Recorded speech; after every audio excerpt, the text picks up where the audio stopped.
గుంటూరు జిల్లా తాడేపల్లి మండలం నులకపేటలో selfie video తీసుకుంటూ బ్రహ్మయ్య అనే వ్యక్తి బలవన్మరణానికి పాల్పడ్డారు. గత ఏడాది ఆగస్టు 18న ఈయనకు వివాహం జరగగా విడి కాపురం కోసం భర్త మీద భార్య ఒత్తిడి తీసుకురాగా ఉండవల్లి సమీపంలో ఇల్లు అద్దెకు తీసుకుని నివాసం ఉంటున్నారు. ఆషాఢ మాసం కావడంతో భార్య పుట్టింటికి వెళ్లింది. ఈ నేపథ్యంలో భర్త సెల్ఫీ వీడియో తీసుకుంటూ తన మృతికి భార్యే కారణమంటూ ఉరేసుకున్నాడు. సమాచారం అందుకున్న పోలీసులు మృతదేహాన్ని పోస్టుమార్టం కోసం తరలించారు. తన కుమారుడి మృతికి కోడలే కారణమని బ్రహ్మయ్య తల్లి పోలీసులను ఆశ్రయించింది.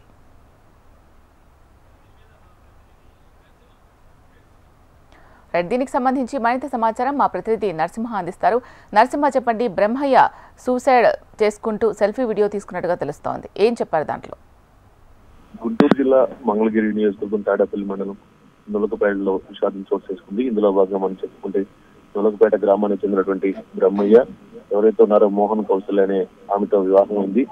గత ఏడాది ఆగస్టు 18న వివాహం చేసుకోగా ఆ తర్వాత ఆమె ఎవరైతే ఉన్నారో ఆమె వేరే కాపురం పెట్టాలని భర్తపై ఒత్తిడి చేయటం, ఆ తర్వాత వేరే కాపురం పెట్టడం, ఆ తర్వాత భర్తని రోజు వేధింపులకు గురి చేస్తుందని చెప్పేసి భర్త బ్రహ్మయ్య ఆయన ఉరేసుకుని ఆత్మహత్య చేసుకోవడం జరిగింది. అంతేకాకుండా కూడా అతను ఉరేసుకుంటూ కూడా సూసైడ్ చేసుకుంటూ కూడా వీడియో కూడా రిలీజ్ చేయడం జరిగింది. నా మృతికి కారణం నా భార్య అంటూ కూడా ఆయన సెల్ఫీ వీడియో తీసుకొని దాన్ని బయటకు పంపించడం కూడా జరిగింది.